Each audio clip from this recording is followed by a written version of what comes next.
This video is about the cool Delta the Alola forms that were revealed in the Pokemon Sun and Moon trailer.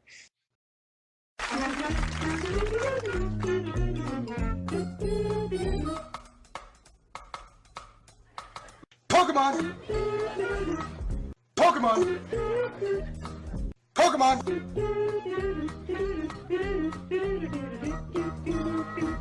Pokemon!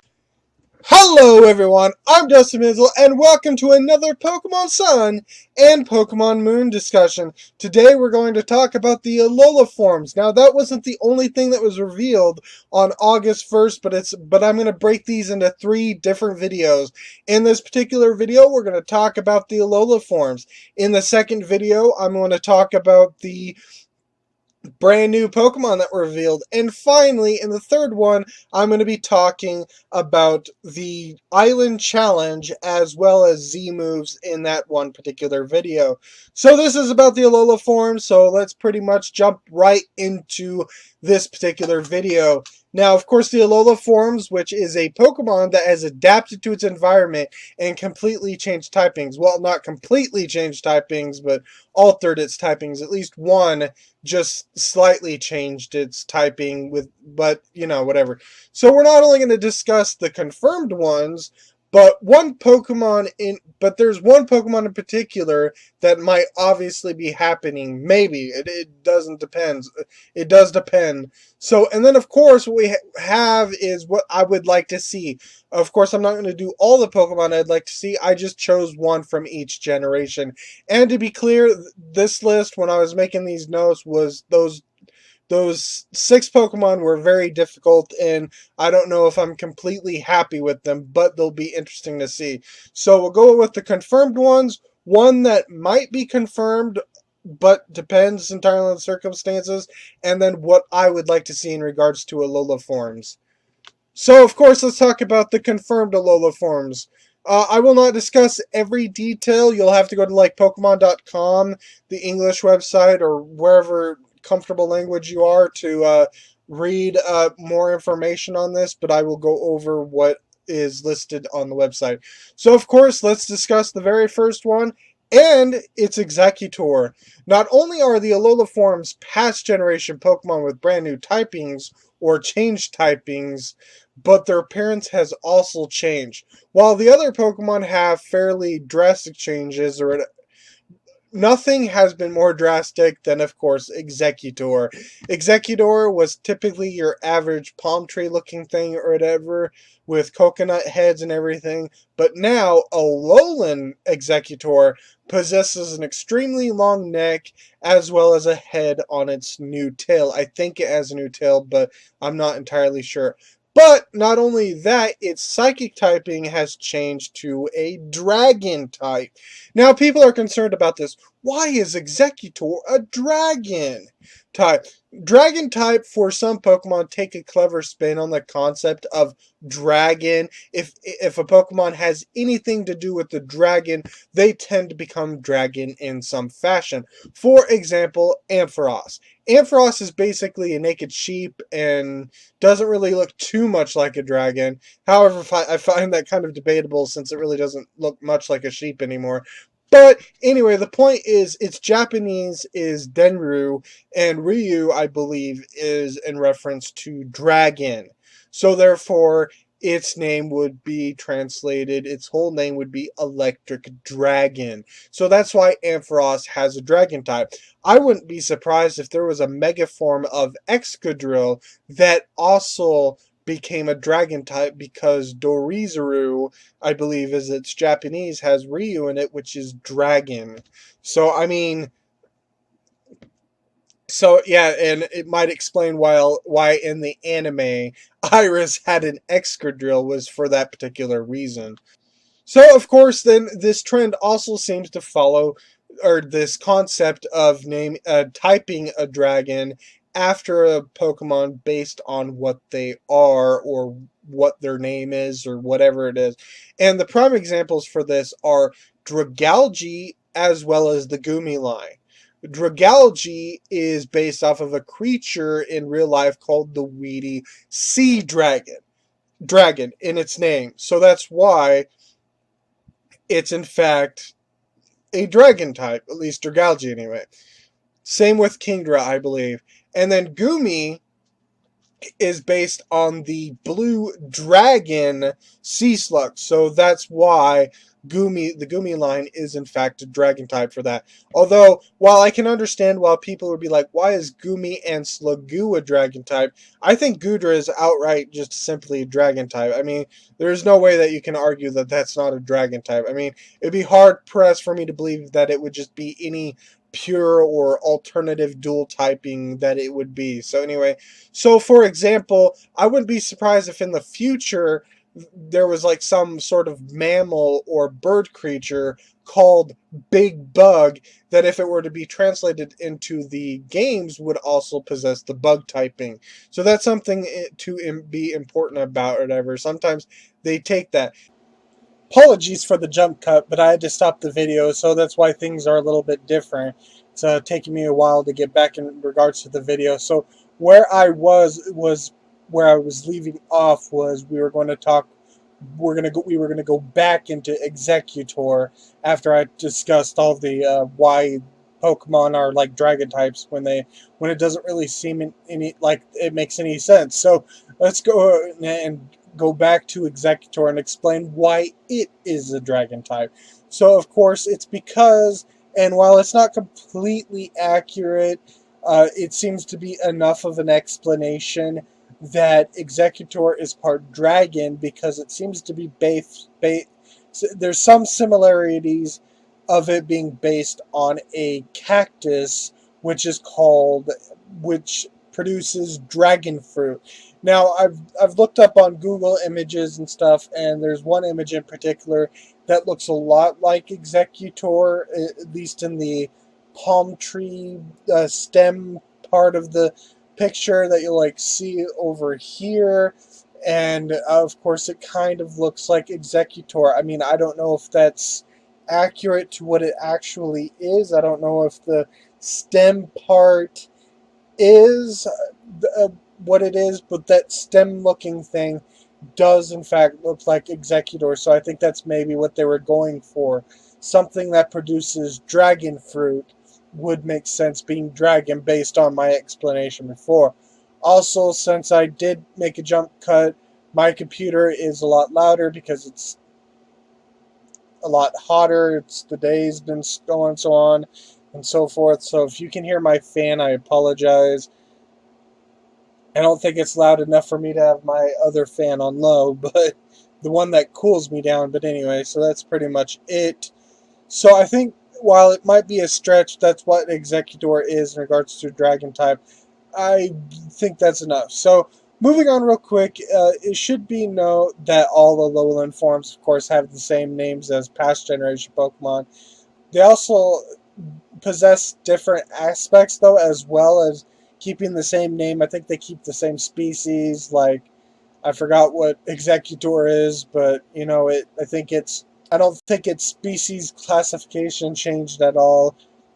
But some things have changed outside of typing, and that, for example, in regards to Executor, is that because of its long neck, it is now over 35 feet tall, which is very notable since it makes the Alolan Executor the second longest, largest, biggest Pokemon, with Wailord still being largest at like 40 feet or whatever, and it's like 35 feet 4 inches or something like that. There was another Pokemon that was just a few inches shorter, and I believe that's Mega Rayquaza.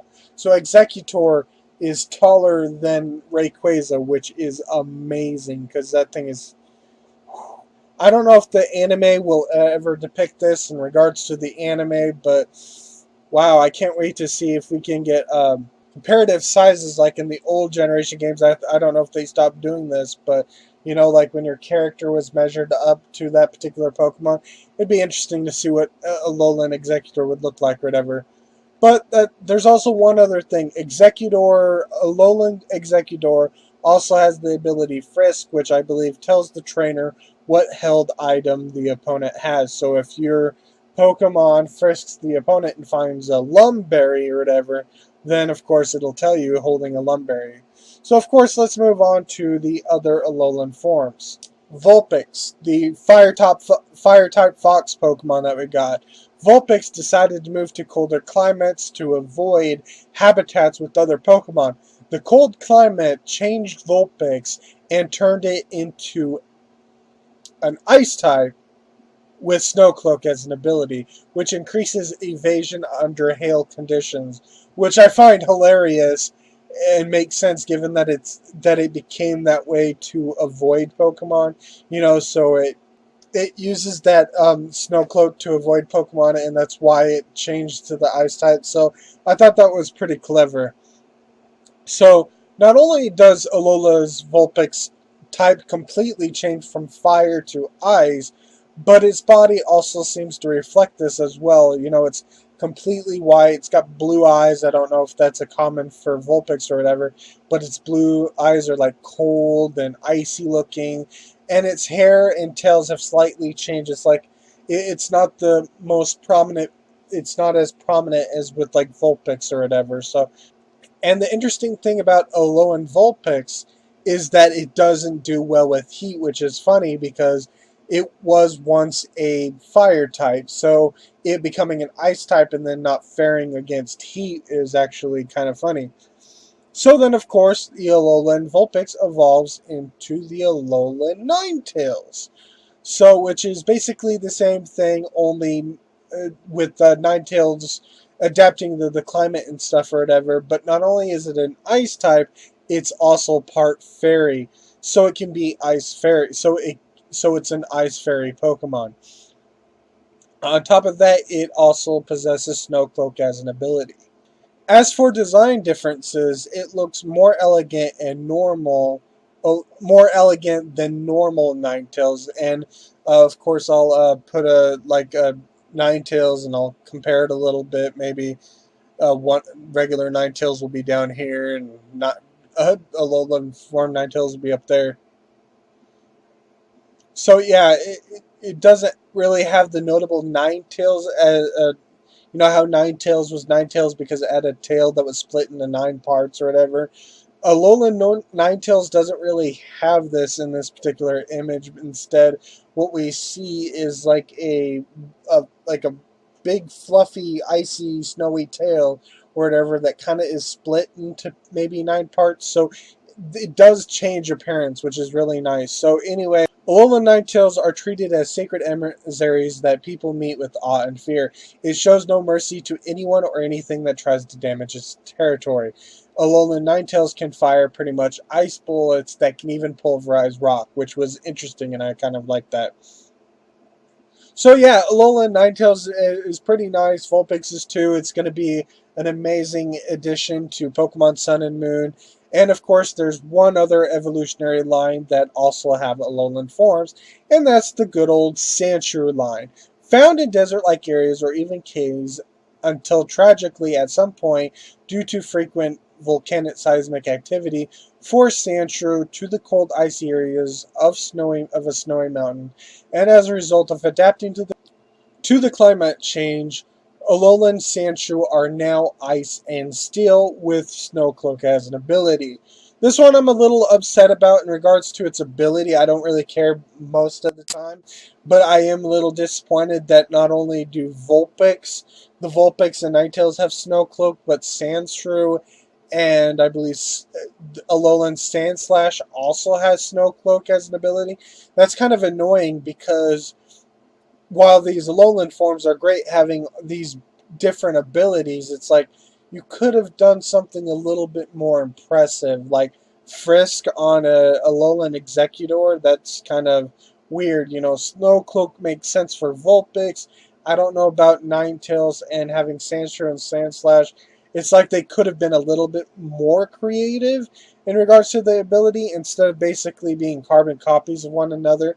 In fact, the only one that's really unique is Alolan Executor because it's like Grass Dragon, while Sandshrew and Sandshrew and Vulpix share an ice typing, and it only differs with their evolution and Sandshrew's steel type. So anyway, that's all I wanted to say. Alola and Sandshrew are as a result of adapting to their new environment and are therefore heavier than normal Sandshrew. And so because of this, they're unable to curl into a ball like ground-type Sandshrew can. But not to worry, a lowland Sandshrew has claws that allow it to move across ice without slipping, and when it wants to move quickly across ice or whatever, it slides on its belly like a curling rock. Sandslash. When Alolan Sandshrew evolve, they become Alolan Sandslash, which is simply just an evolution. It also has Ice Steel, and as I said before, it also possesses Snow Cloak. These two are heavier than normal Sandslash and slower. Alolan Sandslash bury themselves mostly in the snow and leave their spikes so that they can use it to hunt prey. And because of the movements they produce, photographers flock to snowy peaks so that they can take a picture. Unfortunately, due to the danger of the mountains, a person must first seek permission to scale the snowy mountains. So that basically covers all the known Alolan Pokemon that we have, but there might just be one more. Now, of course, there are rumors and leaks out there that I might be able to address in another video. I did have a video in reference to some of the leaks or whatever, and this wasn't one of those leaks or whatever, but I'm going to have to redo that particular video, so unfortunately that's going to be that. But there is one more that might have been revealed, and that's if you go to Pokemon.com and you look at one of the trial captains, there seems to be implication that there may be just one more Alolan form outside of possibly what else we can expect. So I won't necessarily talk completely about the trial captains right now, but there is one in regards, and of course I believe that is the fire-type specialist, Kiwi. I believe Kiwi or Kiwi. Kiwi. I think Kiwi, I'll go with Kiwi, which I probably butchered. But anyway, he, as I've said, is a fire-type specialist, but his description doesn't list a fire-type Pokemon. Or with an Alolan Pokemon concept. Or does it? It's none other than Marowak. And this is what the blurb said. Together with his Marowak, he studies dancing. That's all that needs to be said right now, and that's important. Together with his Marowak, and he happens to be a fire-type specialist. So it would seem to indicate that maybe Cubone and Marowak have developed a fire typing, which would kind of make sense because it might have been the split between Sandshrew and Sandslash. Sandshrew and Sandslash might have gone to the Snowy Mountains, while Cubone and Marowak, being the lonely Pokemon that they are, may have just adapted to the volcanic eruptions and adapted to the fire type, which would make sense. So I will caution here, I won't be surprised if there is no Alolan Marowak that's part fire or whatever. I'm just saying that I'm not going to be surprised if there is. I don't expect it. I'm not saying it's confirmed. It's just that we have no idea what could possibly happen. But it does seem like it does point to possibly a fire-type Marowak at the least. So I guess we'll just have to wait and see. So for right now, that's all I can say about the confirmed or maybe confirmed Alolan forms. So let's go ahead and talk about the Alolan forms that I would like to see. I mean, what Alolan forms could we get, outside of the ones that were supposedly leaked, like the water-type Arcanine? But of course, I'm going to ignore those. Maybe I listed one of them that was mentioned. But of course, I have one Pokemon of each type, And these aren't the best ones I could think of, just the ones that I immediately thought of at the time. There are plenty, and for some of the generations, I will list other Pokemon that might have potential changes, but I want to focus on the main ones that I've guessed. So let's, of course, walk into this one. Also, I don't know what Alolan Forms type could change into. I know we can see a Dragon type, an Ice type, and a Steel type even. And if Marowak is indeed a Fire type, but I'm not really expecting maybe like an Electric type. Although that would be interesting, and I will talk about that in general or whatever. So, and of course, Fairy type with 9 tails is also a possibility. But I don't know if that extends to all the types. I don't know if all the types can get in regards to Alolan forms. because I don't know if it would make much sense considering that you would think we would have seen something like this before. Like, I could imagine a regular non-electric Pokemon being in a power plant might change it into an electric type, but unless this is something that they frequently are going to add as generations continue on, maybe even the next iteration of games after Sun and Moon, whatever Game Freak games they are, fourth generation remade, or Diamond and Pearl remakes or whatever. I don't know. I guess we'll just have to wait and see. So of course, let's run down this real quick. And remember, like I said, I'm not saying that these are confirmed or whatever. Or I'm not saying that they're the best choices. Just whatever I thought. So of course, in the first generation, I chose Abra. Now, of course, there is some rumor about Alakazam or Kadabra or whatever having a fighting type or whatever. But I want to completely change that, and what I would really like to see is an Abra that may be part ground, part fire, or even part steel, perhaps even with its psychic type, which would be very interesting.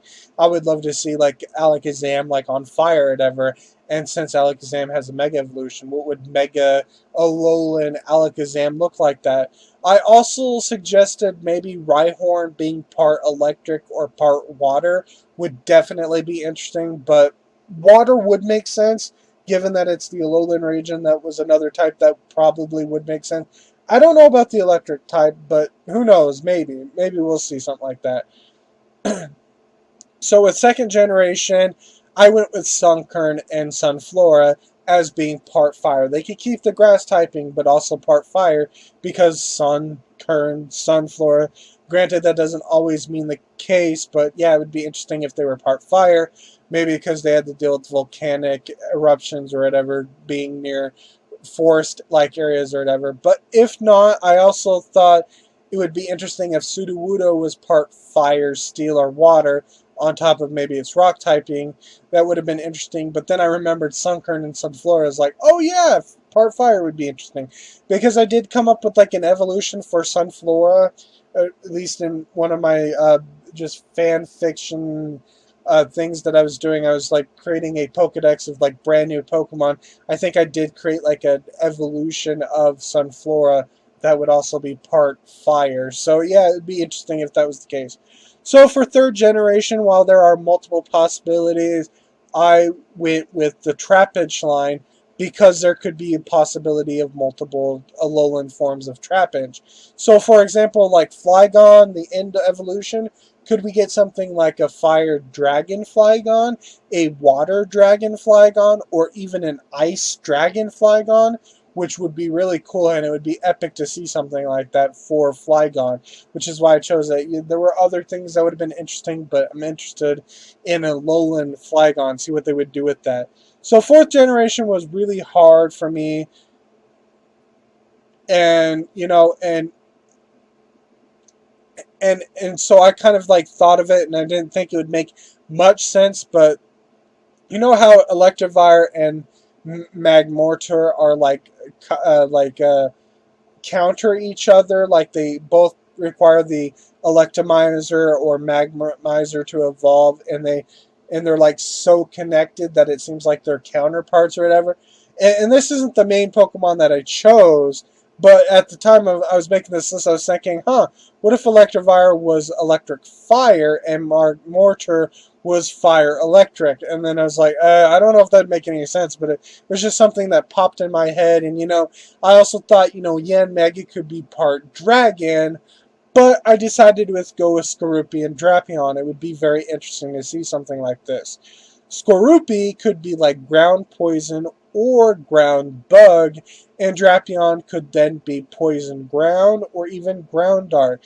I think that'd be an interesting. We could get like the sand-colored Skorupi and sand-colored aspect for Drapion, and I think there are other games like that where there are like ground variations of monsters you face, like you run into a Skorupi or something like that, and it's like poisonous, and it's like a bug creature or something like that, and you're fighting.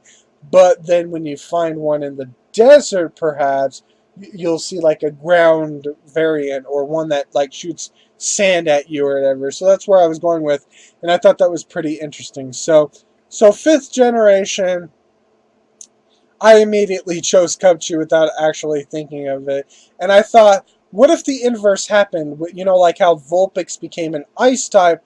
What if Cubchoo became a fire type? And that was pretty interesting. So, you know, like Cubchoo could be like pure fire, while Beartic could be like firefight. Oh, wait. No, we don't need a firefighting. But anyway, but, you know, like an ice fire or fire ice. Now, that would be interesting. That would actually be kind of cool if Cubchoo became like a fire ice Pokemon, like it adapted to the volcanic climates of Alola, and it became to a point where its ice became so hardened that it couldn't be melted, but it also became so used to the heat that it also became a fire type. Now that would be interesting. I would be perfectly fine with like Cubchoo being pure fire type or whatever, like how Vulpix is pure ice type, but it'd be interesting if they were both. So it'd be interesting. So then, of course, 6th generation.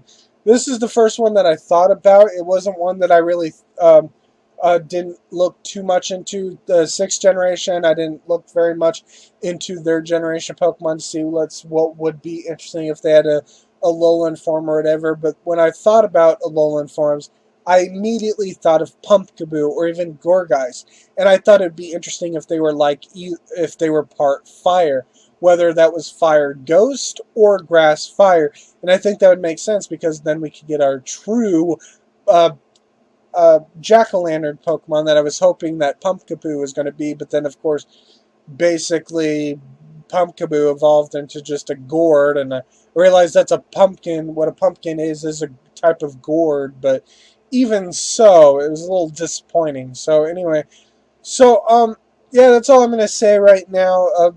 Hopefully we'll get some more revelations in the future of what else could be Alolan forms. Maybe the next Alolan form will be that potential fire-type Marowak. So that covers this particular video. There's 2 more videos on the August 1st information. We have to talk about the new Pokemon and the Island Challenge, as well as Z-moves or whatever, in 2 videos coming up. So whatever. So of course, as well as August 12th, there's going to even be more information and more things that I probably have to cover. And of course, maybe even Core will reveal a couple new Pokemon or new aspects or whatever. So August will definitely be a busy month for Pokemon news. Then, of course, as I mentioned earlier, there is a rumor leak video that I have to make or whatever, but it probably won't be for a long time, so I apologize for the person who wanted me to do the rumor leak or whatever. That might be a while, you know, and maybe by the time that I actually make it, all of it will be confirmed or not confirmed or whatever. But I guess we'll just have to wait and see. But I have to do these, and then I have to do my review on the X, Y, and Z episode that aired recently in regards to my people who watch my anime videos in regards to Pokemon. So hopefully you'll enjoy this video for what it is or whatever. So anyway, so for now, look forward to my new Pokemon of the Alola region video for August 1st information. So thank you for watching. I'm Dustin Benzel, and I will see you in my next video. Goodbye.